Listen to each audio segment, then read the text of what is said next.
وہ ایک وادی سے گزر رہے تھے۔ انہیں کسی عورت کی آہوزاری سنائی دی، مردانہ آوازیں بھی سنائی دی۔ ان سے صاف پتہ چلتا تھا کہ لڑکی پر زبردستی کی جا رہی ہے۔ ایک شتر سوار اترا اور اس چٹان پر چڑھ گیا جس کی دوسری طرف سے آوازیں آ رہی تھیں۔ اس نے چھپ کر دیکھا، ادھر 4 گھوڑے کھڑے تھے اور 4 آدمی بھی تھے، چاروں سوڈانی حبشی تھے۔ ایک بڑی ہی خوبصورت لڑکی تھی جو دوڑی جا رہی تھی۔ ایک حبشی نے اسے پکڑ لیا اور اسے بازوؤں میں دبوچ کر اٹھا لیا اور اسے اپنے ساتھیوں کے درمیان کھڑا کر کے اس کے سامنے گھٹنوں کے بل ہو گیا۔ اس نے اپنے سینے پر ہاتھ باندھ کر کہا، تم مقدس لڑکی ہو، اپنے آپ کو تکلیف میں ڈال کر ہمیں گنہگار نہ کرو۔ دیوتاؤں کا قہر تمہیں جلا ڈالے گا یا ہمیں پتھر بنا دے گا۔ میں مسلمان ہوں، لڑکی نے چلا کر کہا، تمہارے دیوتاؤں پر لعنت بھیجتی ہوں، مجھے چھوڑ دو ورنہ میں تم سب کو خلیفہ کے کتوں سے بوٹی بوٹی کرا دوں گی۔ تم اب خلیفہ کی ملکیت نہیں، ایک حبشی نے اس سے کہا، اب تم اس دیوتا کی ملکیت ہو جس کے ہاتھ میں آسمان کی بجلیوں کا قہر، ناگوں کا زہر اور شیروں کی طاقت ہے۔ اس نے تمہیں پسند کر لیا ہے، اب جو کوئی تمہیں اس سے چھیننے کی کوشش کرے گا اسے صحرا کی ریت جلا کر راکھ کر دے گی۔ ایک حبشی نے دوسرے سے کہا، میں نے تمہیں کہا تھا کہ یہاں نہ رکو مگر تم آرام کرنا چاہتے تھے۔ اسے بندھا ہوا لے چلتے اور شام سے پہلے پہلے منزل پر پہنچ جاتے۔ کیا ہمارے گھوڑے تھک نہیں گئے تھے؟ حبشی نے جواب دیا، ہم ساری رات کے جاگے ہوئے نہیں تھے، اسے پھر باندھ لو اور چلو۔ اس نے لڑکی کو دبوچ لیا، اچانک اس کی پیٹھ میں ایک تیر اتر گیا، اس کی گرفت لڑکی سے ڈھیلی ہو گئی۔ لڑکی اسے دھکا دے کر بھاگنے لگی تو دوسرے آدمی نے اسے پکڑ کر گھسیٹا اور گھوڑوں کی اوٹ میں ہو گیا۔ ایک اور تیر آیا، ایک آدمی کی گردن میں لگا اور وہ آدمی بری طرح تڑپنے لگا۔ جس آدمی نے لڑکی کو پکڑا تھا وہ گھوڑے کی باک پکڑ کر لڑکی اور گھوڑے کو نشیبی جگہ لے گیا جو بالکل قریب تھی۔ ایک حبشی اور بھی رہ گیا تھا، وہ بھی دوڑ کر نشیب میں اتر گیا۔ یہ تیر اس شتر سوار سنتری نے چلائے تھے جو چٹان پر چڑھ گیا تھا۔ اس نے بعد میں جو بیان دیا اس میں اس نے کہا تھا کہ وہ دیوتاؤں کے نام سے ڈر گیا تھا، لیکن لڑکی نے جب یہ کہا کہ میں مسلمان ہوں اور میں دیوتاؤں پر لعنت بھیجتی ہوں تو سنتری کا ایمان بیدار ہو گیا۔ لڑکی نے جب خلیفہ کا نام لیا تو سنتری سمجھ گیا کہ یہ حرم کی لڑکی ہے۔ اس کا لباس، اس کی شکل و صورت اور اس کی ڈیل ڈول بتا رہی تھی کہ یہ معمولی درجے کی لڑکی نہیں، اسے اغوا کیا جا رہا ہے اور اسے سوڈان میں لے جا کر فروخت کیا جائے گا۔ سنتری کو یہ معلوم تھا کہ تھوڑے دنوں بعد سوڈانی حبشیوں کا ایک میلہ لگنے والا ہے جس میں لڑکیوں کی خرید و فروخت ہوتی ہے۔ فوج کو سلطان ایوبی نے یہ حکم دے رکھا تھا کہ عورت کی عزت کی حفاظت کی جائے گی۔ ایک عورت کی عزت کو بچانے کے لیے 1 درجن آدمیوں کے قتل کی بھی اجازت تھی۔ سنتری نے یہ ساری باتیں سامنے رکھ کر فیصلہ کر لیا کہ اس لڑکی کو بچانا ہے۔ اس نے 2 تیر چلائے اور 2 حبشی مار ڈالے۔ اس نے غلطی یہ کی کہ باقی 2 حبشیوں کو پکڑنے کے لیے نیچے اتر آیا، اپنے اونٹ پر سوار ہوا اور اپنے ساتھیوں کو بتایا کہ بردہ فروشوں کا تعاقب کرنا چاہیے۔ وہ تینوں اونٹوں کو دوڑاتے دوسری طرف گئے مگر انہیں چٹان کا چکر کاٹ کر جانا پڑا۔ اس نے یہ بھی نہ سوچا کہ اونٹ گھوڑے کا تعاقب کر سکتا ہے یا نہیں۔ ان تینوں میں سے تیر کمان صرف اسی سنتری کے پاس تھا، باقی 2 کے پاس برچیاں اور تلواریں تھیں۔ وہ جب اس جگہ پہنچے جہاں لڑکی اور حبشیوں کو دیکھا گیا تھا تو وہاں 2 لاشوں کے سوا کچھ بھی نہ تھا۔ سوڈانی حبشی لڑکی کو بھی لے گئے تھے اور اپنے مرے ہوئے ساتھیوں کے گھوڑوں کو بھی۔ شتر سواروں نے تعاقب میں اونٹ دوڑائے لیکن وہ ٹیلوں اور چٹانوں کا علاقہ تھا، راستہ گھومتا اور مڑتا تھا۔ انہیں بھاگتے گھوڑوں کے ٹاپو سنائی دے رہے تھے جو دور ہٹتے گئے اور خاموش ہو گئے۔ شتر سواروں نے دونوں لاشیں اونٹوں پر لادیں اور واپس آ گئے۔ انہیں معلوم تھا کہ یہ لاشیں کس کی ہیں، یہ عام قسم کے بردہ فروشوں کی بھی ہو سکتی تھیں۔ انہیں اٹھا لانا ضروری نہ تھا، لیکن لڑکی خلیفہ کی معلوم ہوتی تھی، اس لیے لاشیں اٹھانا ضروری سمجھا گیا تاکہ یہ معلوم ہو سکے کہ اغوا کرنے والے کون ہیں۔ صلاح الدین ایوبی پریشانی اور غصے کے عالم میں ٹہل رہا تھا۔ کمرے میں اس کے مشیر اور معتمد بیٹھے تھے، یہ اس کے دوست بھی تھے، وہ سر جھکائے بیٹھے تھے۔ سلطان ایوبی اپنے آپ کو ہمیشہ قابو میں رکھتا تھا، وہ کبھی جذباتی نہیں ہوا تھا، غصہ پی جایا کرتا تھا اور ذہن کو پوری طرح قابو میں رکھ کر سوچا اور فیصلہ کیا کرتا تھا۔ ایسے حالات نے بھی اسے آزمایا تھا جن میں جابر جنگجو بھی ہتھیار ڈال دیا کرتے تھے۔ وہ محاصروں میں بھی لڑا تھا اور اس حال میں بھی محاصرے میں رہا تھا کہ اس کے سپاہیوں کے حوصلے ٹوٹ گئے تھے۔ قلعے میں کھانے پینے کے لیے بھی کچھ نہ رہا تھا اور سپاہیوں کے ترکش بھی خالی ہو گئے تھے۔ اس کے سپاہی اس انتظار میں تھے کہ وہ ہتھیار ڈال کر انہیں اس اذیت اور موت سے بچا لے گا، لیکن سلطان ایوبی نے صرف اپنا حوصلہ ہی مضبوط نہ رکھا بلکہ سپاہیوں میں بھی نئی روح پھونک دی۔ مگر اس روز سلطان ایوبی کو اپنے آپ پر قابو نہیں رہا تھا، چہرے پر غصہ بھی تھا، گھبراہٹ بھی۔ یہی وجہ تھی کہ سب خاموش بیٹھے تھے۔ آج پہلی بار میرا دماغ میرا ساتھ چھوڑ گیا ہے، اس نے کہا۔ کیا یہ ممکن نہیں کہ آپ خلیفہ کے اس پیغام کو نظر انداز کر دیں؟ اس کے نائب سالار الناصر نے کہا۔ میں اسی کوشش میں مصروف ہوں، سلطان ایوبی نے کہا، لیکن الزام کی نوعیت دیکھو جو مجھ پر عائد کیا گیا ہے۔ میں نے اس کے حرم کی ایک لڑکی اغوا کروائی ہے۔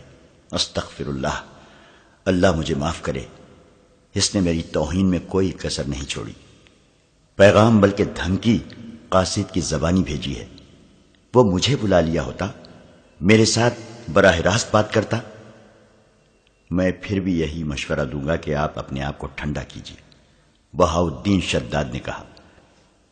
میں سوچ یہ رہا ہوں، کیا واقعی حرم سے کوئی لڑکی اغوا ہوئی ہے؟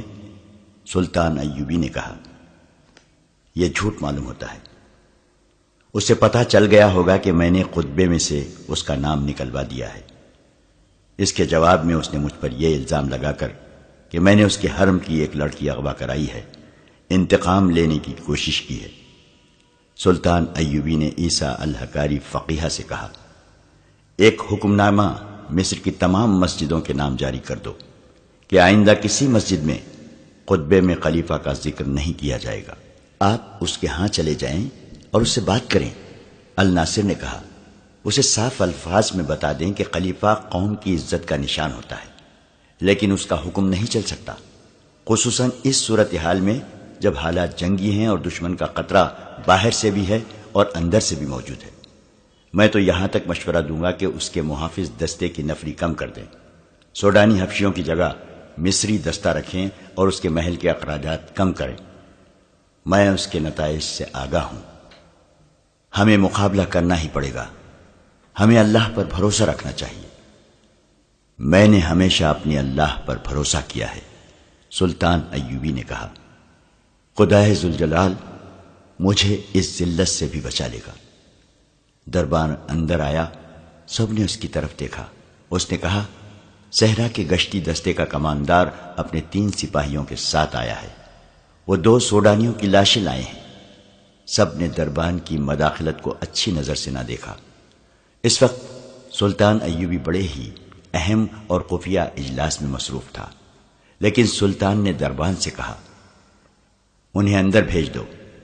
سلطان ایوبی نے اپنے دربان سے کہہ رکھا تھا کہ جب بھی اسے کوئی ملنے آئے وہ اس سے اطلاع دے، اور اگر رات اسے جگانے کی ضرورت محسوس ہو تو فوراً جگا لے۔ سلطان کوئی بات اور کوئی ملاقات التوا میں نہیں ڈالا کرتا تھا۔ عہدیدار اندر آیا، اس کا چہرہ گھر سے اٹا ہوا اور تھکا تھکا نظر آتا تھا۔ سلطان ایوبی نے اسے بٹھایا اور دربان سے کہا کہ اس کے لیے پینے کے لیے کچھ لے آؤ۔ عہدیدار نے سلطان کو بتایا کہ اس کی گشتی سنتریوں نے 4 سوڈانی حبشیوں سے ایک مغویہ لڑکی کو چھڑانے کی کوشش میں 2 کو تیروں سے مار ڈالا اور وہ لڑکی کو اٹھا کر بھاگ گئے ہیں۔ عہدیدار نے بتایا کہ سنتریوں کے بیان کے مطابق لڑکی خانہ بدوش یا کسی عام گھرانے کی نہیں تھی، وہ بہت ہی امیر لگتی تھی اور اس نے کہا تھا کہ وہ خلیفہ کی ملکیت ہے۔ معلوم ہوتا ہے، سلطان ایوبی نے کہا، خدائے ذوالجلال میری مدد کو آ گیا ہے۔ وہ باہر نکل گیا۔ کمرے میں بیٹھے ہوئے سب حاکم اس کے پیچھے چلے گئے۔ باہر زمین پر 2 لاشیں پڑی تھیں۔ ایک لاش پیٹ کے بل تھی، اس کی پیٹھ میں تیر اترا ہوا تھا۔ دوسری لاش کی گردن میں تیر پیوست تھا۔ پاس 3 سپاہی کھڑے تھے۔ انہوں نے امیر مصر کو، جو ان کا سالار اعلیٰ بھی تھا، شاید پہلی بار دیکھا تھا۔ وہ فوجی انداز سے سلام کر کے پرے ہٹ گئے۔ سلطان ایوبی نے ان کے سلام کا صرف جواب ہی نہیں دیا، بلکہ ان سے ہاتھ ملایا اور کہا، یہ شکار کہاں سے مار لائے ہو مومنو؟ اس سنتری نے، جس نے چٹان سے تیر چلا کر 2 آدمیوں کو مارا تھا، سلطان ایوبی کو سارا واقعہ پوری تفصیل سے سنا دیا۔ کیا یہ ممکن ہو سکتا ہے کہ وہ لڑکی خلیفہ کی ہی داشتہ ہو؟ سلطان ایوبی نے اپنے مشیروں سے پوچھا۔ معلوم یہی ہوتا ہے، علی بن سفیان نے کہا۔ ان کے خنجر دیکھیے۔ اس نے 2 خنجر سلطان ایوبی کو دکھائے۔ جس وقت سپاہی واقعہ سنا رہا تھا، علی بن سفیان لاشوں کی تلاشی لے رہا تھا۔ انہوں نے سوڈان کا قبائلی لباس پہن رکھا تھا۔ کپڑوں کے اندر ان کے کمر بند تھے، جن کے ساتھ ایک خنجر تھا۔ یہ خلیفہ کے حفاظتی دستے کے خاص ساخت کے خنجر تھے۔ ان کے دستوں پر قصر خلافت کی مہریں لگی ہوئی تھیں۔ علی بن سفیان نے کہا، اگر انہوں نے یہ خنجر چوری نہیں کیے تو یہ دونوں قصر خلافت کے حفاظتی دستے کے سپاہی ہیں۔ یہ کہا جا سکتا ہے کہ لڑکی وہی ہے جو خلیفہ کے حرم سے اغوا ہوئی ہے، اور اغوا کرنے والے خلیفہ کے محافظوں میں سے ہیں۔ لاشیں اٹھاؤ اور خلیفہ کے پاس لے چلو، سلطان ایوبی نے کہا۔ پہلے یقین کر لیا جائے کہ یہ واقعی خلیفہ کے محافظوں میں سے ہیں، علی بن سفیان نے کہا، اور وہاں سے چلا گیا۔ زیادہ وقت نہیں گزرا تھا کہ علی بن سفیان کے ساتھ قصر خلافت کا ایک کماندار آ گیا۔ اسے دونوں لاشیں دکھائی گئیں۔ اس نے فوراً پہچان لیا اور کہا، یہ دونوں محافظ دستے کے سپاہی ہیں، گزشتہ 3 روز سے چھٹی پر تھے۔ ان کی چھٹی 7 دن رہتی تھی۔ کوئی اور سپاہی بھی چھٹی پر ہے؟ سلطان ایوبی نے پوچھا۔ 2 اور ہیں۔ کیا وہ ان کے ساتھ چھٹی پر گئے تھے؟ اکٹھے گئے تھے، کماندار نے جواب دیا، اور ایک ایسا انکشاف کیا جس نے سب کو چونکا دیا۔ اس نے کہا، یہ سوڈان کے ایسے قبیلے سے تعلق رکھتے ہیں جو خون خواری میں مشہور ہے۔ ان میں فرعونوں کے وقت کی کچھ رسمیں چلی آ رہی ہیں۔ یہ قبیلہ ہر 3 سال بعد ایک جشن مناتا ہے۔ یہ ایک میلہ ہوتا ہے جو 3 دن اور 3 راتیں رہتا ہے۔ دن ایسے مقرر کرتے ہیں کہ چوتھی رات چاند پورا ہوتا ہے۔ میلے میں وہ لوگ بھی جاتے ہیں جن کا اس قبیلے کے ساتھ کوئی تعلق نہیں ہوتا، وہ صرف عیاشی کے لیے جاتے ہیں۔ میلے میں لڑکیوں کی خرید و فروخت کے لیے باقاعدہ منڈی لگتی ہے۔ اس میلے سے 1 ماہ پہلے ارد گرد بلکہ قاہرہ تک کے لوگ جن کی بیٹیاں جوان ہو گئی ہوں ہوشیار اور چوکس ہو جاتے ہیں۔ وہ لڑکیوں کو باہر نہیں جانے دیتے۔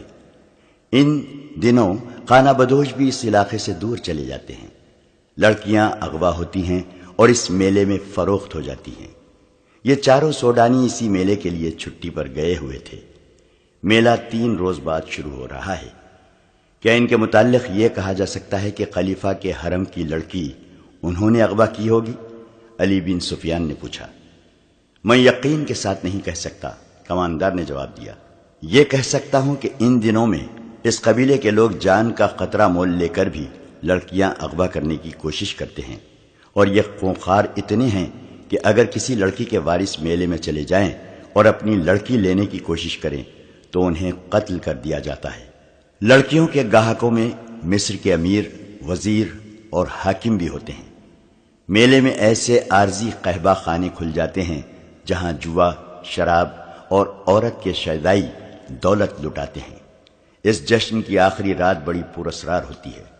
کسی خفیہ جگہ ایک نوجوان اور غیر معمولی طور پر حسین لڑکی کو قربان کیا جاتا ہے۔ یہ کسی کو بھی معلوم نہیں کہ لڑکی کو کہاں اور کس طرح قربان کیا جاتا ہے۔ یہ کام ان کا ایک مذہبی پیشوا، جسے حبشی خدا بھی کہتے ہیں، کرتا ہے۔ ان کے ساتھ بہت تھوڑے سے خاص آدمی اور 4-5 لڑکیاں ہوتی ہیں۔ لوگوں کو لڑکی کا کٹا ہوا سر اور خون دکھایا جاتا ہے، جسے دیکھ کر یہ قبیلہ پاگلوں کی طرح ناشتہ اور شراب پیتا ہے۔ خلیفہ نے محافظ دستے کا ناک میں دم کر رکھا تھا۔ تمام تر محافظ دستہ دھوپ میں کھڑا تھا۔ سورج غروب ہونے میں کچھ دیر باقی تھی۔ اس دستے کو صبح کھڑا کیا گیا تھا۔ کمانداروں اور عہدیداروں کو بھی کھانے کی اجازت دی گئی تھی، نہ پانی کی۔ جب رجب بار بار آتا اور اعلان کرتا تھا کہ لڑکی محافظوں کی مدد کے بغیر اغوا نہیں کی جا سکتی تھی۔ جس کسی نے اغوا میں مدد دی ہے وہ سامنے آ جائے، ورنہ تمہیں یہیں بھوکا اور پیاسا مار دیا جائے گا۔ اگر لڑکی خود باہر گئی ہوتی تو تم میں سے کسی نہ کسی نے ضرور دیکھی ہوتی۔ ان دھمکیوں کا کچھ اثر نہیں ہو رہا تھا۔ سب کہتے تھے کہ وہ بے گناہ ہیں۔ خلیفہ رجب کو ٹکنے نہیں دے رہا تھا۔ اس نے رجب سے کہتا تھا، مجھے لڑکی کا افسوس نہیں، پریشانی یہ ہے کہ جو اتنے کڑے پہرے سے لڑکی کو اغوا کر سکتے ہیں وہ مجھے بھی قتل کر سکتے ہیں۔ مجھے یہ ثبوت چاہیے کہ لڑکی کو صلاح الدین ایوبی نے اغوا کرایا ہے۔ رجب نے ہی اغوا کا بہتان سلطان ایوبی کے سر تھوپا تھا، مگر خلیفہ اسے کہہ رہا تھا کہ ثبوت لاؤ۔ رجب ثبوت کہاں سے لاتا؟ اس کی جان پر بن گئی تھی۔ وہ ایک بار پھر محافظ دستے کے سامنے گیا۔ غصے سے وہ باولا ہوا جا رہا تھا۔ وہ کئی بار دی ہوئی دھمکی ایک بار پھر دینے ہی لگا تھا کہ دروازے پر کھڑے سنتریوں نے دروازے کھول دیے اور اعلان کیا، امیر مصر تشریف لا رہے ہیں۔ بڑے دروازے میں سلطان ایوبی کا گھوڑا داخل ہوا۔ اس کے آگے 2 محافظ سواروں کے گھوڑے تھے، 8 سوار پیچھے تھے، ایک دائیں اور ایک بائیں تھا۔ ان کے پیچھے سلطان ایوبی کے حاکم اور مشیر تھے۔ ان میں علی بن سفیان بھی تھا۔ رجب نے خلیفہ کو اطلاع بھیج دی کہ سلطان صلاح الدین ایوبی آیا ہے۔ سب نے دیکھا کہ سلطان ایوبی کے اس جلوس کے پیچھے 4 پہیوں والی ایک گاڑی تھی، جس کے آگے 2 گھوڑے جٹے ہوئے تھے۔ گاڑی پر 2 لاشیں پڑی تھی، ایک سیدھی دوسری الٹی۔ تیر ابھی تک لاشوں میں اترے ہوئے تھے۔ ان لاشوں کے ساتھ وہ 3 چھتر سوار تھے جنہوں نے ان حبشیوں کو مارا تھا۔ خلیفہ باہر آ گیا۔ سلطان ایوبی اور اس کے تمام سوار گھوڑوں سے اترے۔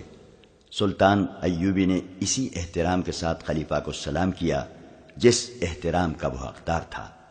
جھک کر اس سے مصافحہ کیا اور اس کا ہاتھ چوما۔ مجھے آپ کا پیغام مل گیا تھا کہ میں آپ کی حرم کی لڑکی واپس کر دوں۔ سلطان ایوبی نے کہا، میں آپ کے 2 محافظوں کی لاشیں لایا ہوں۔ یہ لاشیں مجھے بے گناہ ثابت کر دیں گی، اور میں حضور کی خدمت اقدس میں یہ گزارش کرنا ضروری سمجھتا ہوں کہ صلاح الدین ایوبی آپ کی فوج کا سپاہی نہیں ہے۔ جس خلافت کی آپ نمائندگی کر رہے ہیں وہ اس کا بھیجا ہوا ہے۔ خلیفہ نے صلاح الدین ایوبی کے تیور بھانپ لیے۔ اس فاطمی خلیفہ کا ضمیر گناہوں کے بوجھ سے کراہ رہا تھا۔ وہ سلطان ایوبی کی باروب اور پرجلال شخصیت کا سامنا کرنے کے قابل نہیں تھا۔ اس نے سلطان ایوبی کے کندھے پر ہاتھ رکھ کر کہا، میں تمہیں اپنے بیٹوں سے زیادہ عزیز سمجھتا ہوں صلاح الدین، اندر آؤ۔ میری حیثیت ابھی ملزم کی ہے۔ سلطان ایوبی نے کہا، مجھے ابھی صفائی پیش کرنی ہے کہ میں اغوا کا ملزم نہیں ہوں۔ خدائے ذوالجلال نے میری مدد فرمائی ہے اور 2 لاشیں بھیجی ہیں۔ یہ لاشیں بولیں گی نہیں، ان کی خاموشی اور ان میں اترے ہوئے تیر گواہی دیں گے کہ صلاح الدین ایوبی اس جرم کا مجرم نہیں ہے جو قصر خلافت میں سرزد ہوا ہے۔ میں جب تک اپنے آپ کو بے گناہ ثابت نہ کر لوں گا اندر نہیں جاؤں گا۔ وہ لاشوں کی طرف چل پڑا۔ خلیفہ کھچا ہوا اس کے پیچھے پیچھے گیا۔ تھوڑی دور 400-450 نفری کا محافظ دستہ کھڑا تھا۔ سلطان ایوبی نے لاشیں اٹھا کر اس دستے کے سامنے رکھ دیں اور بلند آواز سے کہا، 8 سپاہی آگے آؤ اور لاشوں کو دیکھ کر بتاؤ کہ یہ کون ہیں۔ پہلے کماندار اور عہدیدار آئے۔ انہوں نے لاشیں دیکھ کر ان کے نام بتائے اور کہا، یہ ہمارے دستے کے سپاہی تھے۔ ان کے بعد 8 سپاہی آئے۔ انہوں نے بھی لاشوں کو دیکھ کر کہا کہ یہ ان کے ساتھی تھے۔ 8 اور سپاہی آئے، پھر 8 اور آئے۔ اس طرح 8 سپاہی آتے رہے اور بتاتے رہے کہ یہ لاشیں ان کے فلاں فلاں ساتھیوں کی ہیں۔ صلاح الدین خلیفہ نے کہا، میں نے مان لیا ہے کہ یہ لاشیں قصر خلافت کے 2 محافظوں کی ہیں۔ میں اس سے آگے سننا چاہتا ہوں کہ انہیں کس نے ہلاک کیا ہے۔ صلاح الدین نے اس گشتی سنتری سے جس نے انہیں ہلاک کیا تھا کہا کہ اپنا بیان دہرائے۔ اس نے سارا واقعہ خلیفہ کو سنا دیا۔ وہ ختم کر چکا تو سلطان ایوبی نے خلیفہ سے کہا، لڑکی میرے پاس نہیں لائی گئی، وہ سوڈانی حبشیوں کے میلے میں فروخت ہونے کے لیے گئی ہے۔ خلیفہ کھسیانہ ہوا جا رہا تھا۔ اس نے سلطان ایوبی سے کہا کہ وہ اندر چلے۔ سلطان ایوبی نے اندر جانے سے انکار کر دیا اور کہا، میں اس لڑکی کو زندہ یا مردہ برآمد کر کے آپ کے حضور حاضری دوں گا۔ میں ابھی اتنا ہی کہوں گا کہ حرم کی ایک ایسی لڑکی کا اغوا جو تحفے کے طور پر آئی تھی اور جو آپ کی منکوحہ بیوی نہیں داشتہ تھی، میرے لیے ذرہ برابر بھی اہمیت نہیں رکھتی۔ خداوند تعالیٰ نے مجھے اس سے اہم فرائض سونپے ہیں۔ میری پریشانی یہ نہیں کہ ایک لڑکی اغوا ہو گئی ہے، خلیفہ نے کہا، اصل پریشانی یہ ہے کہ اس طرح لڑکیاں اغوا ہونے لگیں تو ملک میں قانون کا کیا حشر ہوگا، اور میری پریشانی یہ ہے کہ سلطنت اسلامیہ اغوا ہو رہی ہے۔ سلطان ایوبی نے کہا، آپ زیادہ پریشان نہ ہوں، میرا شعبہ سراغ رسانی لڑکی کو برآمد کرنے کی پوری کوشش کرے گا۔ خلیفہ سلطان ایوبی کو ذرا سا پرے لے گیا اور کہا، صلاح الدین، میں ایک عرصے سے دیکھ رہا ہوں کہ تم مجھ سے کھچے کھچے رہتے ہو۔ میں نجم الدین ایوب سلطان ایوبی کے والد محترم کا بہت احترام کرتا ہوں، مگر تمہارے دل میں میرے لیے ذرہ برابر بھی احترام نہیں ہے، اور مجھے آج بتایا گیا ہے کہ جامع مسجد کے خطیب امیر العالم نے یہ گستاخی کی ہے کہ خطبے سے میرا نام ہٹا دیا ہے۔ مجھے رجب نے بتایا ہے کہ میں اسے اس گستاخی کی سزا دے سکتا ہوں۔ میں تم سے پوچھنا چاہتا ہوں کہ اس نے تمہاری شے پر تو ایسا نہیں کیا؟ میری شے پر نہیں، میرے حکم پر اس نے خلیفہ کا نام خطبے سے حذف کیا ہے۔ سلطان ایوبی نے کہا، صرف آپ کا نام نہیں بلکہ ہر اس خلیفہ کا نام خطبے سے ہٹا دیا گیا ہے جو آپ کے بعد آئے گا اور جو اس کے بعد آئے گا۔ کیا یہ حکم فاطمی خلافت کو کمزور کرنے کے لیے جاری کیا گیا ہے؟ خلیفہ نے پوچھا۔ مجھے شک ہے کہ یہاں عباسی خلافت لائی جا رہی ہے۔ حضور بہت بوڑھے ہو گئے ہیں، سلطان ایوبی نے کہا۔ قرآن نے شراب کو اسی لیے حرام کہا ہے کہ اس سے دماغ معوف ہو جاتا ہے۔ سلطان نے ذرا سوچ کر کہا، میں نے فیصلہ کیا ہے کہ کل سے آپ کے محافظ دستے میں رد و بدل ہوگا اور رجب کو میں واپس لے کر آپ کو نیا کماندار دوں گا، لیکن میں رجب کو یہاں رکھنا چاہتا ہوں۔ خلیفہ نے کہا، میں حضور سے درخواست کرتا ہوں کہ فوجی معاملات میں دخل دینے کی کوشش نہ کریں۔ سلطان ایوبی نے کہا اور علی بن سفیان کی طرف متوجہ ہوا جو 5 حبشی محافظوں کو ساتھ لیے آ رہا تھا۔ یہ 5 اسی قبیلے سے تعلق رکھتے ہیں۔ علی بن سفیان نے کہا، میں نے اس دستے سے مخاطب ہو کر کہا کہ اس قبیلے کے کوئی آدمی یہاں ہوں تو باہر آ جائیں۔ یہ 5 صفوں سے باہر آ گئے۔ ان کے متعلق مجھے ان کے کماندار نے بتایا ہے کہ پرسوں سے چھٹی پر جا رہے تھے۔ میں انہیں اپنے ساتھ لے جا رہا ہوں، لڑکی کے اغوا میں ان کا ہاتھ ہو سکتا ہے۔ صلاح الدین نے رجب کو بلا کر کہا، کل یہاں دوسرا کماندار آ رہا ہے، آپ میرے پاس آ جائیں گے۔ میں آپ کو منجنیقوں کی کمان دینا چاہتا ہوں۔ رجب کے چہرے کا رنگ بدل گیا۔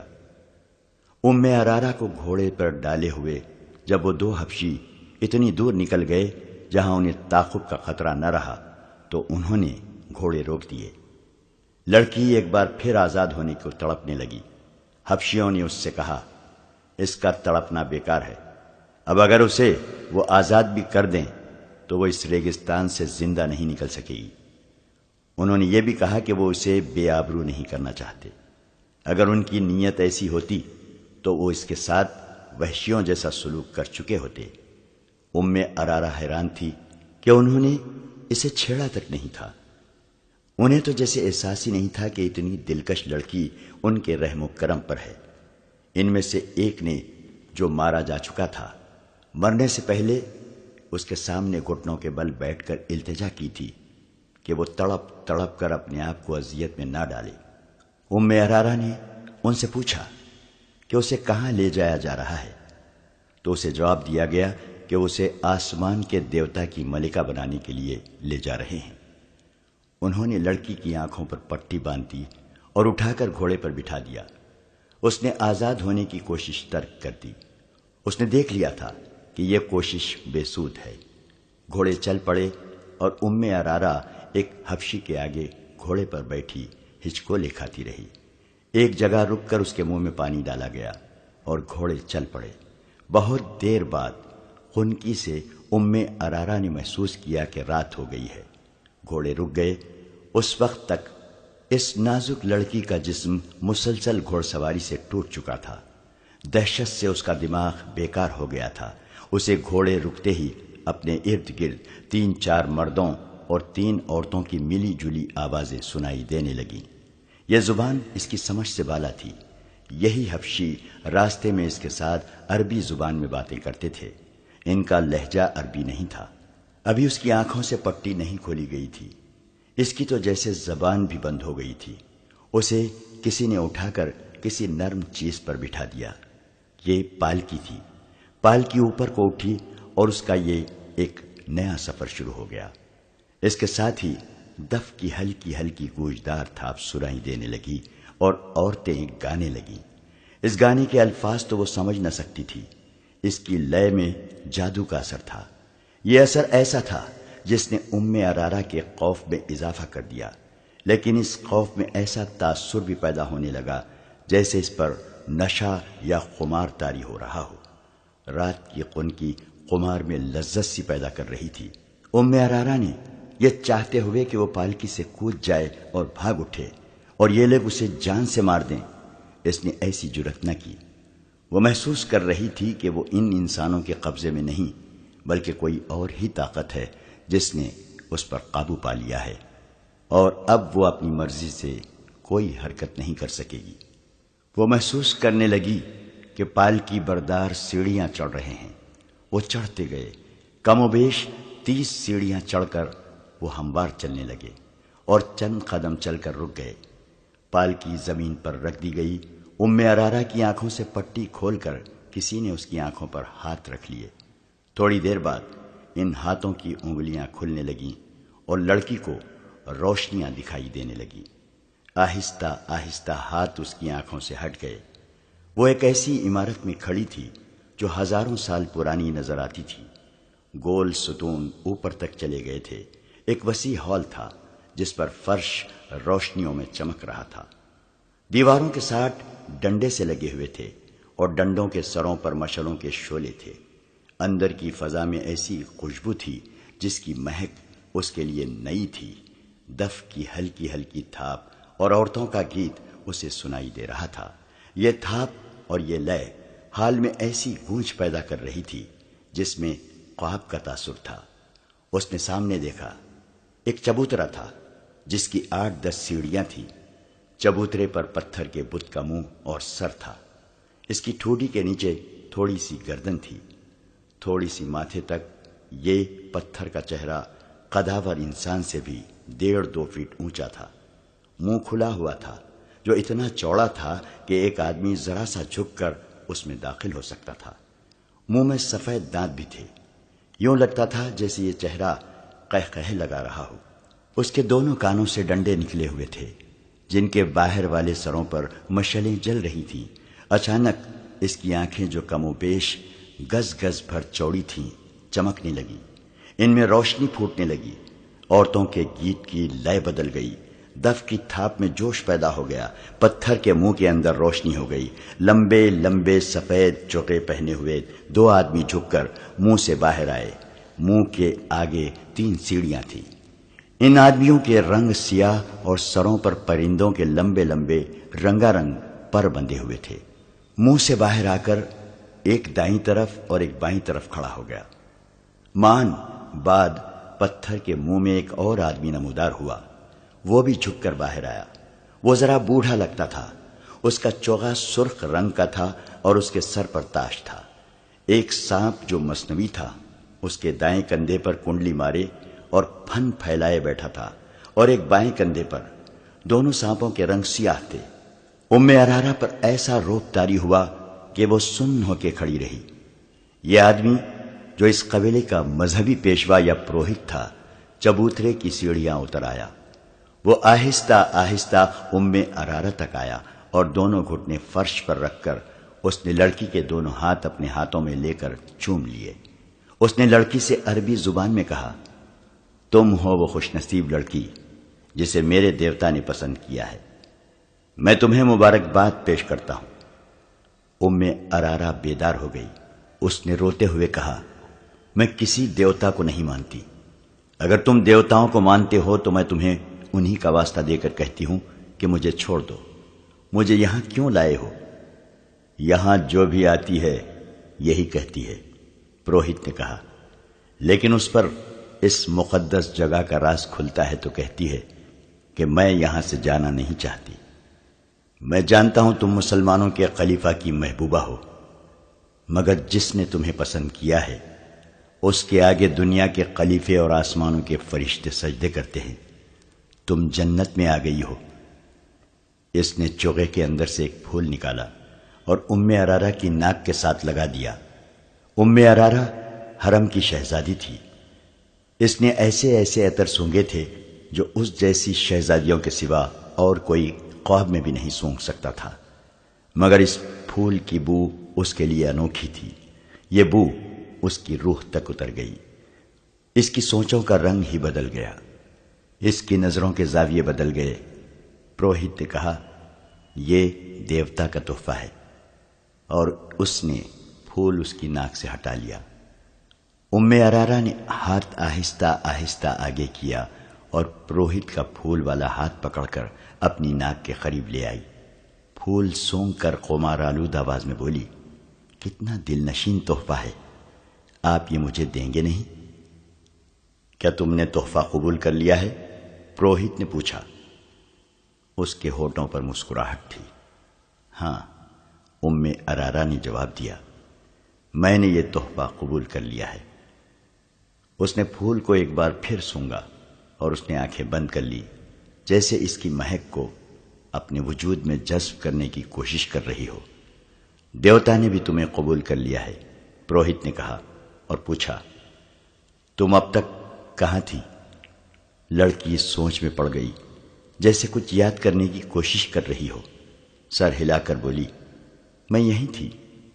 نہیں، میں ایک اور جگہ تھی، مجھے یاد نہیں کہ میں کہاں تھی۔ تمہیں یہاں کون لایا ہے؟ کوئی بھی نہیں، ام ارارہ نے جواب دیا، میں خود آئی ہوں۔ تم گھوڑے پر نہیں آئی تھی؟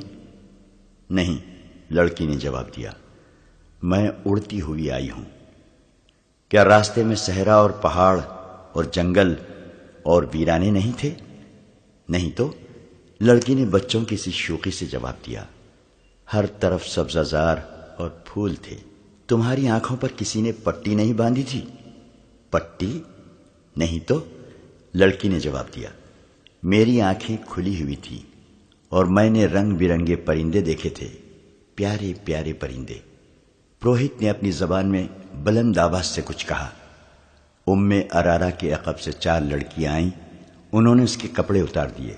وہ مادر زاد ننگی ہو گئی۔ اس نے مسکرا کر پوچھا، دیوتا مجھے اس حالت میں پسند کریں گے؟ پروہت نے کہا، نہیں، تمہیں دیوتا کے پسند کے کپڑے پہنائے جائیں گے۔ لڑکیوں نے اس کے کندھوں پر چادر سی ڈال دی جو اتنی چوڑی تھی کہ کندھوں سے پاؤں تک اس کا جسم مستور ہو گیا۔ اس چادر کے کناروں پر رنگدار رسیوں کے ٹکڑے تھے۔ چادر آگے کر کے ان ٹکڑوں کو گانٹھیں دے دی گئیں اور چادر نہایت موزوں چغا بن گئی۔ ام ارارہ کے بال ریشم جیسے ملائم اور سیاہی مائل بھورے تھے۔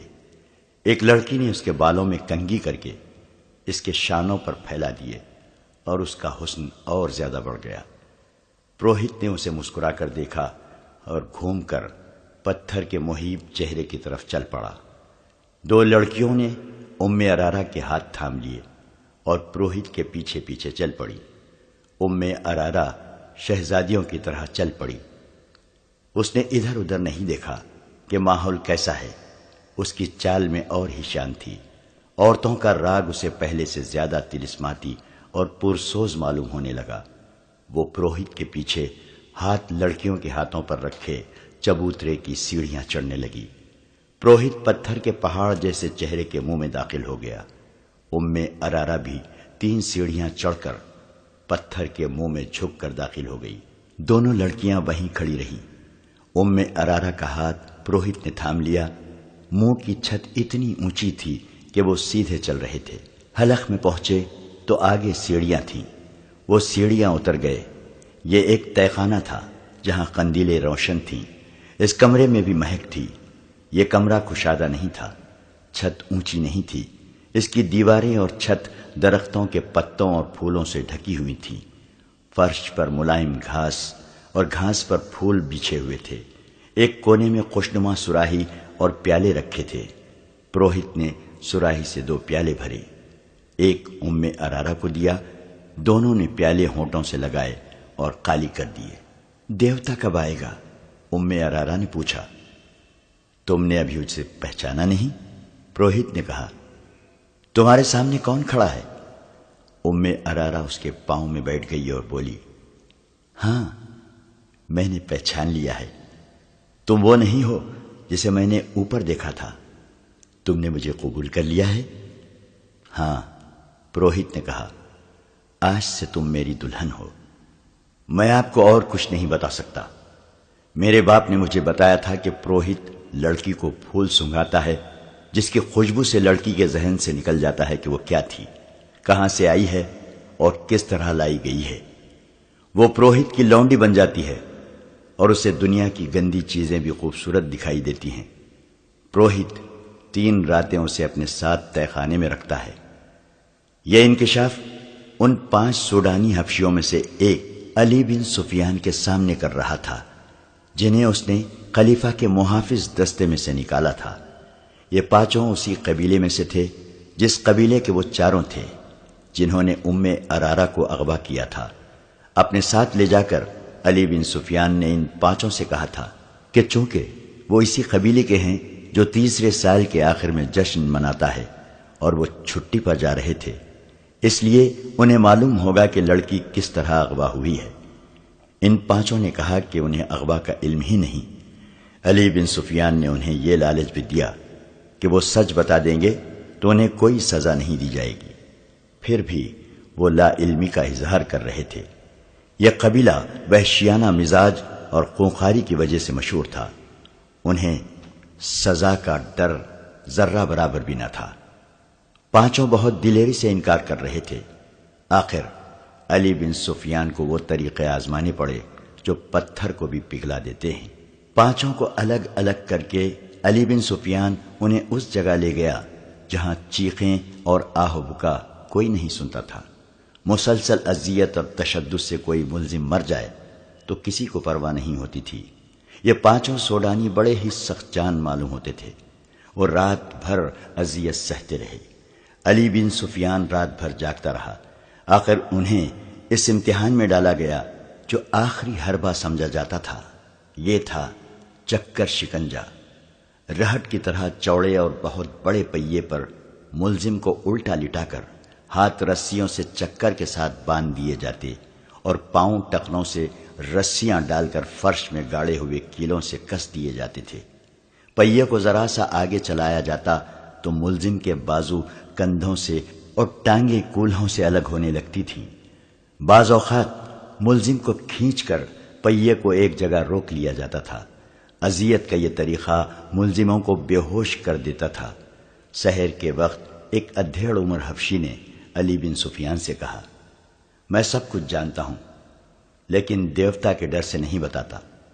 دیوتا مجھے بہت بری موت ماریں گے۔ کیا اس سے بڑھ کر کوئی بری موت ہو سکتی ہے جو میں تمہیں دے رہا ہوں؟ علی بن سفیان نے کہا، اگر تمہارے دیوتا سچے ہوتے تو وہ تمہیں اس شکنجے سے نکال نہ لیتے۔ تم اگر مرنے سے ڈرتے ہو تو موت یہاں بھی موجود ہے۔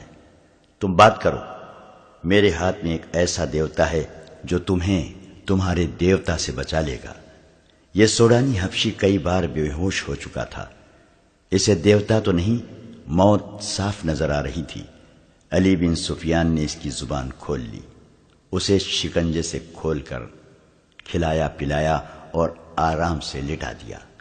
اس نے اعتراف کیا کہ ارارا کو ان کے قبیلے کے 4 آدمیوں نے اغوا کیا تھا۔ وہ چاروں چھٹی چلے گئے تھے۔ انہوں نے اغوا کی رات اور وقت بتا دیا تھا۔ یہ 5 حبشی جو علی بن سفیان کے قبضے میں تھے اس رات پہرے پر تھے۔ اغوا کرنے والوں میں سے 2 کو اندر آنا تھا۔ انہیں بڑے دروازے سے داخل کرنے کا انتظام انہوں نے کیا تھا اور انہیں اغوا اور فرار میں پوری مدد دی تھی۔ اس حبشی نے بتایا کہ اس لڑکی کو دیوتا کی قربان گاہ پر قربان کیا جائے گا۔ ہر 3 سال بعد ان کا قبیلہ 4 روزہ جشن مناتا ہے، لیکن لڑکی اپنے قبیلے کی نہیں ہوتی۔ شرط یہ ہے کہ لڑکی غیر ملکی ہو، سفید رنگ کی ہو، اونچے درجے کے خاندان کی ہو اور اتنی خوبصورت ہو کہ لوگ دیکھ کر ٹھٹک جائیں۔ تو اس کا مطلب یہ ہے کہ ہر 3 سال بعد تمہارا قبیلہ باہر سے ایک خوبصورت لڑکی اغوا کر کے لاتا ہے۔ علی بن سفیان نے پوچھا، نہیں، یہ غلط ہے۔ سوڈانی حبشی نے جواب دیا، 3 سال بعد صرف میلہ لگتا ہے۔ لڑکی کی قربانی 5 میلوں کے بعد یعنی ہر 15 سال بعد دی جاتی ہے۔ مشہور یہی ہے کہ ہر 3 سال بعد لڑکی قربان کی جاتی ہے۔ اس نے اپنے باپ کے حوالے سے وہ جگہ بتائی جہاں قربانی دی جاتی تھی۔ پروہت کو وہ دیوتا کا بیٹا کہتا تھا جہاں میلہ لگتا تھا۔ اس سے 1.5 میل جتنی دور ایک پہاڑی علاقہ تھا جہاں جنگل بھی تھا۔ یہ علاقہ زیادہ وسیع اور عریض نہیں تھا۔ اس کے متعلق مشہور تھا کہ وہاں دیوتا رہتے ہیں اور ان کی خدمت کے لیے جن اور پریاں بھی رہتی ہیں۔ لوگ اس لیے یہ باتیں مانتے تھے کہ ہر طرف صحرا اور اس میں جزیرے کی طرح کچھ علاقہ پہاڑی اور سرسبز تھا جو قدرت کا ایک عجوبہ تھا۔ یہ دیوتاؤں کا مسکن ہی ہو سکتا تھا۔ اس علاقے میں فرعونوں کے وقتوں کے کھنڈر تھے۔ وہاں ایک جھیل بھی تھی جس میں چھوٹے مگرمچھ رہتے تھے۔ قبیلے کا کوئی آدمی سنگین جرم کرے تو اسے پروہت کے حوالے کر دیا جاتا۔ پروہت اسے زندہ جھیل میں پھینک دیتا جہاں مگرمچھ اسے کھا جاتے تھے۔ پروہت انہی کھنڈروں میں رہتا تھا۔ وہاں ایک بہت بڑا پتھر کا سر اور منہ تھا جس میں دیوتا رہتا تھا۔ ہر 15ویں سال کے آخری دنوں میں باہر سے ایک لڑکی اغوا کر کے لائی جاتی جو پروہت کے حوالے کر دی جاتی تھی۔ پروہت لڑکی کو ایک پھول سنگھاتا تھا جس کی خوشبو سے لڑکی کے ذہن سے نکل جاتا تھا کہ وہ کیا تھی، کہاں سے آئی تھی اور اسے کون لایا تھا۔ اس پھول میں کوئی نشہ آور بو ڈالی جاتی تھی جس کے اثر سے وہ پروہت کو دیوتا اور اپنا خاوند سمجھ لیتی تھی۔ اسے وہاں کی گندی چیزیں بھی خوبصورت دکھائی دیتی تھیں۔ لڑکی کی قربانی انہی کھنڈرات میں دی جاتی تھی۔ لڑکی کو پروہت تہہ خانے میں اپنے ساتھ رکھتا تھا۔ اس جگہ 4 مرد اور 4 خوبصورت لڑکیاں رہتی تھیں۔ ان کے سوا اور کسی کو پہاڑوں کے اندر جانے کی اجازت نہیں تھی۔ لڑکی کو جب قربان گاہ پر لے جایا جاتا تھا تو اسے احساس ہی نہیں ہوتا تھا کہ اس کی گردن کاٹ دی جائے گی۔ وہ فخر اور خوشی سے مرتی تھی۔ اس کا دھڑ مگرمچھوں کی جھیل میں پھینک دیا جاتا اور بال کاٹ کر قبیلے کے ہر گھر میں تقسیم کر دیے جاتے تھے۔ ان بالوں کو مقدس سمجھا جاتا تھا۔ لڑکی کا سر خشک ہونے کے لیے رکھ دیا جاتا تھا۔ جب گوشت ختم ہو کر صرف کھوپڑی رہ جاتی تو اسے ایک غار میں رکھ دیا جاتا تھا۔ لڑکی کسی کو دکھائی نہیں جاتی تھی۔ 15 سال پورے ہو رہے ہیں، اب کہ لڑکی کی قربانی دی جائے گی۔ اس حبشی نے کہا، ہم 9 آدمی مصر کی فوج میں بھرتی ہوئے تھے۔ ہمیں چونکہ نڈر اور وحشی سمجھا جاتا ہے اس لیے ہمیں خلیفہ کے محافظ دستے کے لیے منتخب کر لیا گیا۔ 2 مہینے گزرے، ہم نے اس لڑکی کو دیکھا۔ ایسی خوبصورت لڑکی ہم نے کبھی نہیں دیکھی تھی۔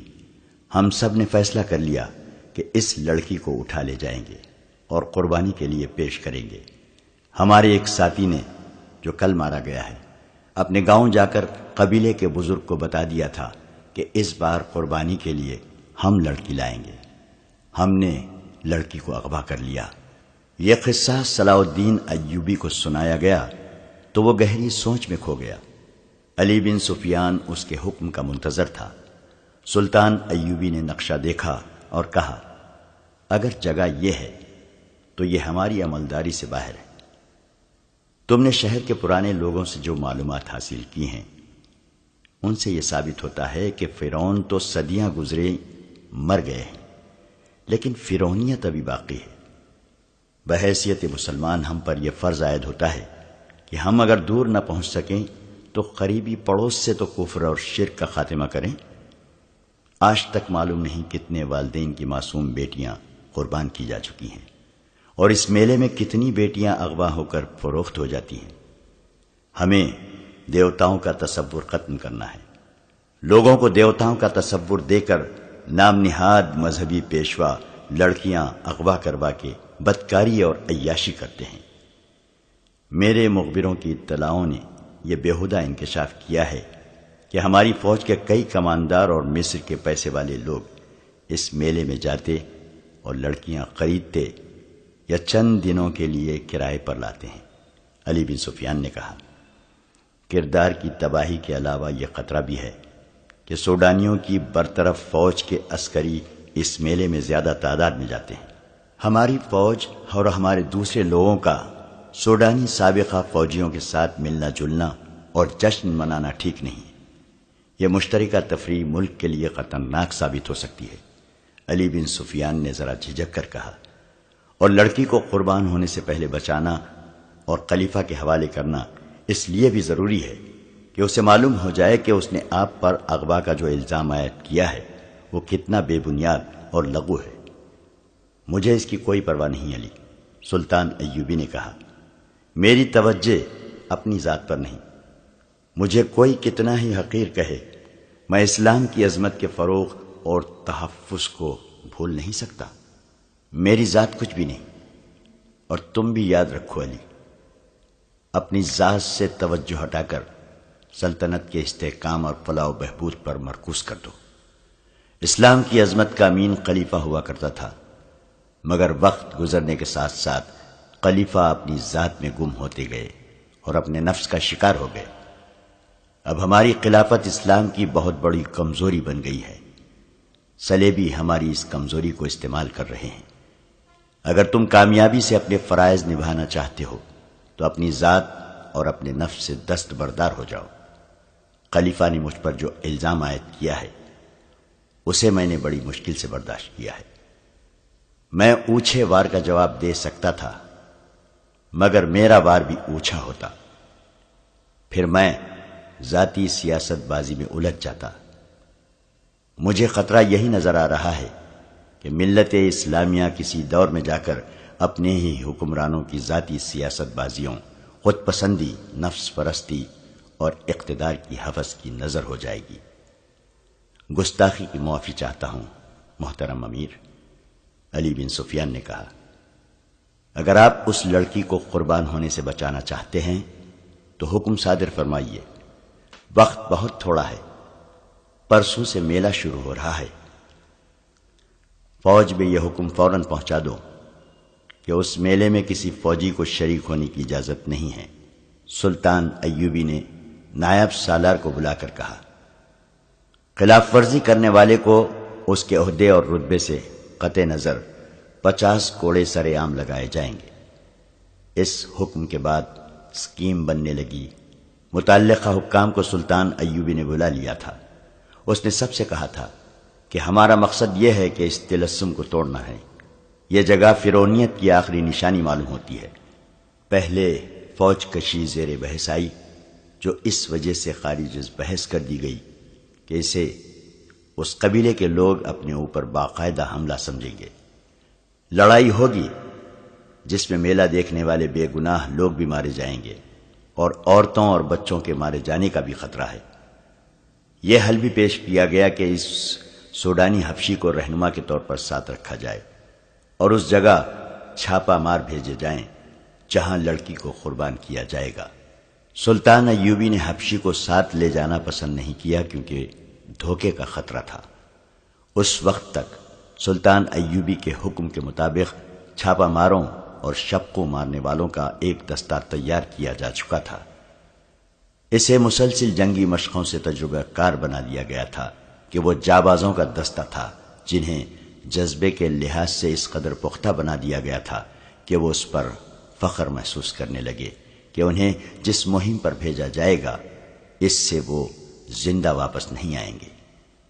نائب سالار الناصر اور علی بن سفیان کے مشوروں سے یہ طے ہوا کہ صرف 12 چھاپا مار اس پہاڑی جگہ کے اندر جائیں گے جہاں پروہت رہتا ہے اور لڑکی قربان کی جاتی ہے۔ حبشی کی دی ہوئی معلومات کے مطابق اس رات میلے میں زیادہ رونق ہوتی ہے کیونکہ وہ میلے کی آخری رات ہوتی ہے۔ قبیلے کے لوگوں کے سوا کسی اور کو معلوم نہیں ہوتا کہ لڑکی قربان کی جا رہی ہے۔ جسے معلوم ہوتا ہے وہ یہ نہیں جانتا کہ قربان گاہ کہاں ہے۔ ان معلومات کی روشنی میں یہ طے کیا گیا کہ 500 سپاہی میلہ دیکھنے والوں کے بھیس میں تلواروں وغیرہ سے مسلح ہو کر اس رات میلے میں موجود ہوں گے۔ ان میں سے 200 کے پاس تیر کمان ہوں گے۔ اس زمانے میں ان ہتھیاروں پر پابندی نہیں تھی۔ چھاپا ماروں کے ذہنوں میں واضح تصور کی صورت میں جو جگہ نقش کر دی جائے گی وہ براہ راست حملہ نہیں کریں گے۔ چھاپا ماروں کی طرح پہاڑی علاقے میں داخل ہوں گے، پہرے داروں کو خاموشی سے ختم کریں گے اور اصل جگہ پہنچ کر اس وقت حملہ کریں گے جب لڑکی قربان گاہ میں لائی جائے گی۔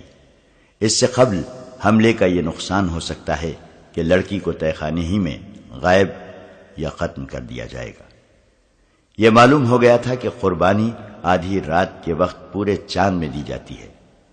500 سپاہیوں کو اس وقت تک پہلے قربان گاہ والی پہاڑی کے ارد گرد پہنچنا تھا۔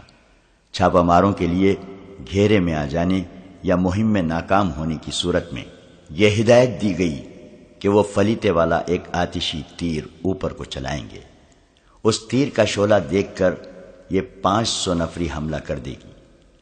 اسی وقت 12 جانباز منتخب کر لیے گئے اور اس فوج میں سے جو 2 سال پہلے نور الدین زنگی نے سلطان ایوبی کی مدد کے لیے بھیجی تھی، 500 ذہین اور بے خوف سپاہی، عہدیدار اور کماندار منتخب کر لیے گئے۔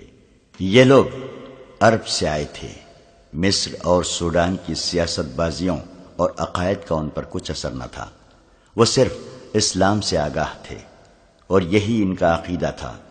وہ ہر اس عقیدے کے خلاف اٹھ کھڑے ہوتے تھے جسے وہ غیر اسلامی سمجھتے تھے۔ انہیں بتایا گیا کہ وہ ایک باطل عقیدے کے خلاف لڑنے جا رہے ہیں اور ہو سکتا ہے کہ انہیں اپنے سے زیادہ نفری سے مقابلہ کرنا پڑے اور لڑائی خونریز ہو، اور یہ بھی ہو سکتا ہے کہ ان کے سامنے کوئی ٹھہر ہی نہ سکے اور بغیر لڑائی کے مہم سر ہو جائے۔ انہیں اسکیم سمجھا دی گئی اور ان کے ذہنوں میں پہاڑی علاقے کا اور ان پہاڑوں کی بلندی جو زیادہ نہیں تھی اور ان میں گھری ہوئی قربان گاہ کا تصور بٹھا دیا گیا۔ 12 جابانزوں کو بھی ان کے ہدف کا تصور دیا گیا۔ انہیں ٹریننگ بڑی سختی سے دی گئی تھی۔ پہاڑیوں پر چڑھنا اور ریگستانوں میں دوڑنا، بھوک اور پیاس اونٹ کی طرح برداشت کرنا ان کے لیے مشکل نہیں تھا۔ قربانی کی رات کو 6 روز باقی تھے۔ 3 دن اور 3 راتیں چھاپا ماروں اور 500 سپاہیوں کو مشق کرائی گئی۔ چوتھے روز چھاپا ماروں کو اونٹوں پر روانہ کر دیا گیا۔ اونٹوں کی میانہ چال سے 1 دن اور آدھی رات کا سفر تھا۔ شتربانوں کو حکم دیا گیا تھا کہ چھاپا ماروں کو پہاڑی علاقے سے دور جہاں وہ کہیں اتار کر واپس آ جائیں۔ 500 کے دستے کو تماشائیوں کے بھیس میں 2-2 4-4 کی ٹولیوں میں گھوڑوں اور اونٹوں پر روانہ کیا گیا۔ انہیں جانور اپنے ساتھ رکھنے تھے۔ ان کے ساتھ ان کے کماندار بھی اس بھیس میں چلے گئے۔ میلے کی آخری رات تھی۔ پورا چاند ابھرتا آ رہا تھا۔ صحرا کی فضا شیشے کی طرح شفاف تھی۔ میلے میں انسانوں کے ہجوم کا کوئی شمار نہ تھا۔ کہیں نیم برہنہ لڑکیاں رقص کر رہی تھیں اور کہیں گانے والیوں نے مجمع لگا رکھا تھا۔ سب سے زیادہ بھیڑ اس چبوترے کے ارد گرد تھی جہاں لڑکیاں نیلام ہو رہی تھیں۔ ایک لڑکی کو چبوترے پر لایا جاتا، گاہک اسے ہر طرف سے دیکھتے، اس کا منہ کھول کر دانت دیکھتے، بالوں کو الٹا پلٹا کر کے دیکھتے، جسم کی سختی اور نرمی محسوس کرتے اور بولی شروع ہو جاتی۔ وہاں جوا بھی تھا، شراب بھی تھی، اگر وہاں نہیں تھا تو قانون نہیں تھا، پوری آزادی تھی۔ دور دور سے آئے ہوئے لوگوں کے خیمے میلے کے ارد گرد نصب تھے، تماشائی مذہب اور اخلاق کی پابندیوں سے آزاد تھے۔ انہیں معلوم نہیں تھا کہ ان سے تھوڑی ہی دور جو پہاڑیاں ہیں، ان میں ایک خوبصورت لڑکی کو ذبح کرنے کے لیے تیار کیا جا رہا ہے، اور وہاں ایک انسان دیوتا بنا ہوا ہے۔ وہ اتنا ہی جانتے تھے کہ ان پہاڑیوں میں گھرا ہوا علاقہ دیوتاؤں کا پایہ تخت ہے، جہاں جن اور بھوت پہرا دیتے ہیں، اور کوئی انسان وہاں جانے کی سوچ بھی نہیں سکتا۔ انہیں یہ بھی معلوم نہ تھا کہ ان کے درمیان اللہ کے 500 سپاہی گھوم پھر رہے ہیں، اور 12 انسان دیوتاؤں کے پایہ تخت کی حدود میں داخل ہو چکے ہیں۔ صلاح الدین ایوبی کے 12 چھاپا ماروں کو بتایا گیا تھا کہ پہاڑیوں کے اندرونی علاقے میں داخل ہونے کا راستہ کہاں ہے، لیکن وہاں سے وہ داخل نہیں ہو سکتے تھے کیونکہ وہاں پہرے کا خطرہ تھا۔ انہیں بہت دشوار راستے سے اندر جانا تھا۔ انہیں بتایا گیا تھا کہ پہاڑیوں کے ارد گرد کوئی انسان نہیں ہوگا، مگر وہاں انسان موجود تھے، جس کا مطلب یہ تھا کہ اس حبشی نے علی بن سفیان کو غلط بتایا تھا کہ اس علاقے کے گرد کوئی پہرا نہیں ہوتا۔ پہاڑیوں کا یہ خطہ 1 میل بھی لمبا نہیں تھا اور اسی قدر چوڑا تھا۔ وہ چونکہ تربیت یافتہ چھاپا مار تھے، اس لیے وہ بکھر کر اور احتیاط سے آگے گئے تھے۔ ایک چھاپا مار کو اتفاق سے ایک درخت کے قریب ایک متحرک سایہ نظر آیا۔ چھاپا مار چھپتا اور رینگتا اس کے عقب میں چلا گیا، قریب جا کر اس پر جھپٹ پڑا، اس کی گردن بازو کے شکنجے میں لے کر خنجر کی نوک اس کے دل پر رکھ دی۔ گردن ڈھیلی چھوڑ کر اس سے پوچھا کہ تم یہاں کیا کر رہے ہو اور یہاں کس قسم کا پہرا ہے؟ وہ حبشی تھا۔ چھاپا مار عربی بول رہا تھا جو حبشی سمجھ نہیں سکتا تھا۔ اتنے میں ایک اور چھاپا مار آ گیا، اس نے بھی خنجر حبشی کے سینے میں رکھ دیا۔ انہوں نے اشاروں سے پوچھا تو حبشی نے اشاروں میں جواب دیا، جس سے شک ہوتا تھا کہ یہاں پہرا موجود ہے۔ اس حبشی کی شیرک کاٹ دی گئی اور چھاپا مار اور زیادہ محتاط ہو کر آگے بڑھے۔ یکلخت جنگل آ گیا، آگے پہاڑی تھی، چاند اوپر اگتا آ رہا تھا، لیکن درختوں اور پہاڑیوں نے اندھیرا کر رکھا تھا۔ وہ پہاڑی پر ایک دوسرے سے ذرا دور اوپر چڑھتے گئے۔ اندر کے علاقے میں جہاں لڑکی کو پروہت کے حوالے کیا گیا تھا، کوئی اور ہی سرگرمی تھی۔ پتھر کے چہرے کے سامنے چبوترے پر ایک قالین بچھا ہوا تھا، اس پر چوڑے پھل والی تلوار رکھی تھی۔ اس کے قریب ایک چوڑا برتن رکھا تھا اور قالین پر پھول بکھرے ہوئے تھے۔ اس کے قریب آگ جل رہی تھی۔ چبوترے کے چاروں کناروں پر دیے جلا کر چراغاں کیا گیا تھا۔ وہاں 4 لڑکیاں گھوم پھر رہی تھیں۔ ان کا لباس 2 چوڑے پتے تھے اور باقی جسم برہنہ۔ 4 حبشی تھے جنہوں نے کندھوں سے ٹخنوں تک سفید چادریں لپیٹ رکھی تھی۔ ارارا تہ خانے میں پروہت کے ساتھ تھی۔ پروہت اس کے بالوں سے کھیل رہا تھا اور وہ مخمور آواز میں کہہ رہی تھی، میں انگوک کی ماں ہوں، تم انگوک کے باپ ہو۔ میرے بیٹے مصر اور سوڈان کے بادشاہ بنیں گے، میرا خون انہیں پلا دو، میرے لمبے لمبے سنہرے بال ان کے گھروں میں رکھ دو۔ تم مجھ سے دور کیوں ہٹ گئے ہو؟ میرے قریب آؤ۔ پروہت اس کے جسم پر تیل کی طرح کوئی چیز ملنے لگا۔ انگوک غالباً اس قبیلے کا نام تھا۔ ایک عربی لڑکی کو نشے کے قمار نے اس قبیلے کی ماں اور پروہت کی بیوی بنا دیا تھا۔ وہ قربان ہونے کے لیے تیار ہو گئی تھی۔ پروہت آخری رسوم پوری کر رہا تھا۔ 12 چھاپا مار رات کے کیڑوں کی طرح رینگتے ہوئے پہاڑیوں پر چڑھتے اترتے اور ٹھوکریں کھاتے آ رہے تھے۔ بہت ہی دشوار گزار علاقہ تھا، بیشتر جھاڑیاں خاردار تھیں۔ چاند سر پر آ گیا تھا۔ انہیں درختوں میں سے روشنی کی کرنیں دکھائی دینے لگی۔ ان کرنوں میں انہیں ایک حبشی کھڑا نظر آیا، جس کے ایک ہاتھ میں برچھی اور دوسری میں لمبوتری ڈھال تھی۔ وہ بھی دیوتاؤں کے پائے تخت کا پہرے دار تھا۔ اسے خاموشی سے مارنا ضروری تھا۔ وہ ایسی جگہ کھڑا تھا جہاں اس پر غضب سے حملہ نہیں کیا جا سکتا تھا۔ آمنے سامنے کا مقابلہ موضوع نہیں تھا۔ ایک چھاپا مار جھاڑیوں میں چھپ کر بیٹھ گیا، دوسرے نے اس کے سامنے ایک پتھر پھینکا جس نے گر کر اور لڑک کر آواز پیدا کی۔ حبشی بتکا اور اس طرف آیا۔ وہ چونکہ جھاڑی میں چھپے ہوئے چھاپا مار کے سامنے آیا، اس کی گردن ایک بازو کے شکنجے میں آ گئی اور ایک خنجر اس کے دل میں اتر گیا۔ چھاپا مار کچھ دیر وہاں رکے اور احتیاط سے آگے چل پڑے۔ ام ارارہ قربانی کے لیے تیار ہو چکی تھی۔ پروہت نے آخری بار اسے اپنے سینے سے لگایا اور اس کا ہاتھ تھام کر سیڑھیوں کی طرف چل پڑا۔ باہر کے 4 حبشی مردوں اور لڑکیوں کو پتھر کے سر اور چہرے کے منہ میں روشنی نظر آئی تو وہ منہ کے سامنے سجدے میں گر گئے۔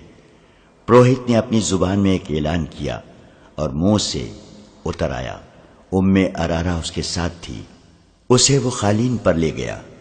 مرد اور لڑکیاں ان کے ارد گرد کھڑی ہو گئی۔ ام ارارہ نے عربی زبان میں کہا، میں انگوک کے بیٹوں اور بیٹیوں کے لیے اپنی گردن کٹوا رہی ہوں۔ میں ان کے گناہوں کا کفارہ ادا کر رہی ہوں۔ میری گردن کاٹ دو، میرا سر انگوک کے دیوتا کے قدموں میں رکھ دو۔ دیوتا اس سر پر مصر اور سوڈان کا تاج رکھیں گے۔ چاروں آدمی اور لڑکیاں ایک بار پھر سجدے میں گر گئیں۔ پروہت نے ام ارارہ کو قالین پر 2 زانوں بٹھا کر اس کا سر آگے کو جھکا دیا اور وہ تلوار اٹھا لی جس کا پھل پورے ہاتھ جتنا چوڑا تھا۔ ایک چھاپا مار جو سب سے آگے تھا رک گیا۔ اس نے سرگوشی کر کے پیچھے آنے والے کو روک لیا۔ پہاڑی کی بلندی سے انہیں چبوترا اور پتھر کا سر نظر آیا۔ چبوترے پر ایک لڑکی 2 زانو بیٹھی تھی جس کا سر جھکا ہوا تھا۔ شفاف چاندنی، چراغاں اور بڑی مشعلوں نے سورج کی روشنی کا سما بنا رکھا تھا۔ لڑکی کے پاس کھڑے آدمی کے ہاتھ میں تلوار تھی۔ 2 زانو بیٹھی ہوئی لڑکی برہنہ تھی۔ اس کے جسم کا رنگ بتا رہا تھا کہ حبشی قبیلے کی لڑکی نہیں۔ چھاپا مار دور تھے اور بلندی پر تھے، وہاں سے تیر قطع جانے کا خطرہ تھا، مگر وہ جس پہاڑی پر تھے اس کے آگے ڈھلان نہیں تھی بلکہ سیدھی دیوار تھی جس سے اترنا ناممکن تھا۔ وہ جان گئے کہ لڑکی قربان کی جا رہی ہے اور اسے بچانے کے لیے وقت اتنا تھوڑا ہے کہ وہ اڑ کر نہ پہنچیں تو اسے بچا نہیں سکیں گے۔ انہوں نے چوٹی سے نیچے دیکھا۔ چاندنی میں انہیں ایک جھیل نظر آئی۔ انہیں بتایا گیا تھا کہ وہاں ایک جھیل ہے جس میں مگرمچھ رہتے ہیں۔ دائیں طرف ڈھلان تھی لیکن وہ بھی تقریباً دیوار کی طرح۔ وہاں جھاڑیاں اور درخت تھے۔ انہیں پکڑ پکڑ کر اور ایک دوسرے کے ہاتھ تھام کر وہ ڈھلان اترنے لگے۔ ان میں سے آخری جانباز نے اتفاق سے سامنے دیکھا۔ چاندنی میں سامنے کی چوٹی پر اسے ایک حبشی کھڑا نظر آیا۔ اس کے ایک ہاتھ میں ڈھال تھی اور دوسرے ہاتھ میں برچھی جو اس نے تیر کی طرح پھینکنے کے لیے تان رکھی تھی۔ چھاپا ماروں پر چاندی نہیں پڑ رہی تھی۔ حبشی ابھی شک میں تھا۔ آخری چھاپا مار نے کمان میں تیر ڈالا۔ رات کی خاموشی میں کمان کی آواز سنائی دی۔ تیر حبشی کی شہرک میں لگا اور وہ لڑکتا ہوا نیچے آ رہا۔ چھاپا مار ڈھلان اترتے گئے، گرنے کا خطرہ ہر قدم پر تھا۔ پروہت نے تلوار کی دھار ام ارارہ کی گردن پر رکھی اور اوپر اٹھائی۔ لڑکیوں اور مردوں نے سجدے سے اٹھ کر 2 زانو بیٹھتے ہوئے پرسوز اور دھیمی آواز میں کوئی گانا شروع کر دیا۔ یہ ایک گونج تھی جو اس دنیا کی نہیں لگتی تھی۔ پہاڑیوں میں گھری ہوئی اس تنگ سی وادی میں ایسا طلسم طاری ہوا جا رہا تھا جو باہر کے کسی بھی انسان کو یقین دلا سکتا تھا کہ یہ انسانوں کی نہیں دیوتاؤں کی سرزمین ہے۔ پروہت تلوار کو اوپر لے گیا۔ اب تو 1-2 سانسوں کی دیر تھی۔ تلوار نیچے کو آنے ہی لگی تھی کہ ایک تیر پروہت کی بغل میں دھس گیا۔ اس کا تلوار والا ہاتھ ابھی نیچے نہیں گرا تھا کہ 3 تیر بیک وقت اس کے پہلو میں اتر گئے۔ لڑکیوں کی چیخیں سنائی دی، مرد کسی کو آواز دینے لگے۔ تیروں کی ایک اور باڑ آئی جس نے 2 مردوں کو گرا دیا۔ لڑکیاں جدھر منہ آیا دوڑ پڑیں۔ ام ارارہ اس شور و غل اور اپنے گرد تڑپتے ہوئے اور خون میں ڈوبے ہوئے جسموں سے بے نیاز سر جھکائے بیٹھی تھی۔ چھاپا مار بہت تیز دوڑتے آئے، چبوترے پر چڑھے اور ام ارارہ کو ایک نے اٹھا لیا۔ وہ ابھی تک نشے کی حالت میں باتیں کر رہی تھی۔ ایک جاباز نے اپنا کرتا اتار کر اسے پہنا دیا۔ اسے لے کر چلے ہی تھے کہ ایک طرف سے 12-13 حبشی برچھیاں اور ڈھالے اٹھائے دوڑتے آئے، چھاپا مار بکھر گئے۔ ان میں 4 کے پاس تیر کمانیں تھیں، انہوں نے تیر برسائے، باقی چھاپا مار ایک طرف چھپ گئے۔ جب حبشی آگے آئے تو عقب سے ان پر حملہ کر دیا۔ ایک تیر انداز نے کمان میں فلیتے والا تیر نکالا، فلیتے کو آگ لگائی اور کمان میں ڈال کر اوپر کو چھوڑ دیا۔ تیر دور اوپر جا کر رکا تو اس کا شعلہ جو رفتار کی وجہ سے دب گیا تھا، رفتار ختم ہوتے ہی بھڑکا اور نیچے آنے لگا۔ میلے کی رونق ابھی مان نہیں پڑی تھی۔ تماشائیوں میں سے 500 تماشائی میلے سے الگ ہو کر اس پہاڑی خطے کی طرف دیکھ رہے تھے۔